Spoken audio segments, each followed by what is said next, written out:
The Chinese have built an alliance called the BRICS, B-R-I-C-S. You don't hear as much about it as you ought to. It started a few years ago, Brazil, Russia, India, China, and South Africa, 5 countries. A year and a half ago, 6 more joined. And 3 weeks ago, 13 more joined. The BRICS together is more than half the population of this planet. The United States is 4.5%, not 50% of this planet. The total output of goods and services in the BRICS is significantly larger already than the total output of the United States and its major allies known as the G7. The United States, Canada, Japan, Britain, France, Germany, and Italy. So now every country in the world, every company in the world is reassessing and redesigning its strategy for the future. And what do I mean? They're redesigning because the dominant player in the world of the last 70 years, the United States, isn't the dominant player anymore.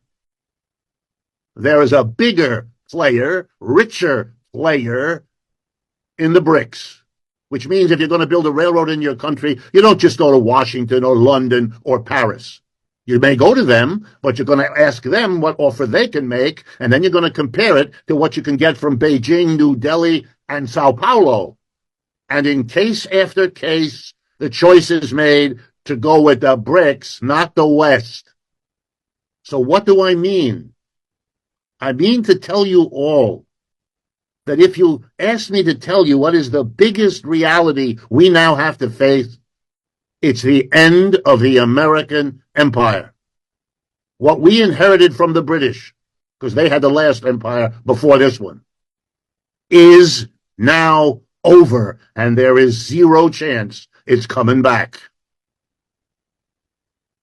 It ought to have been a central issue in the presidential election we just had. Instead, the 2 candidates and their parties worked overtime to practice denial. No such a thing. The war in Ukraine, just to take one of countless examples, will show you how costly this denial is.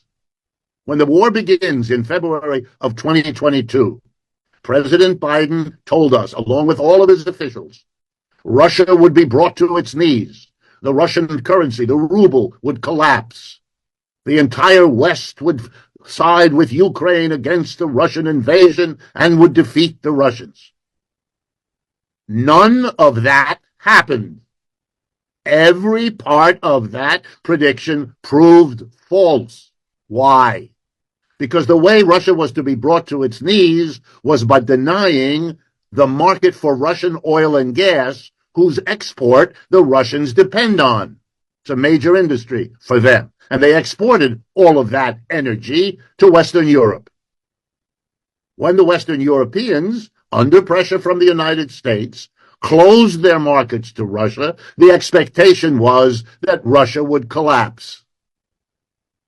Instead, Russia went to its allies in the BRICS, above all China and India, and arranged to sell to them the oil and gas they no longer sold to the Europeans. As a result, Russia is growing faster this year than the United States, and it has grown at a faster rate than the United States throughout the war. You couldn't be more mistaken than this.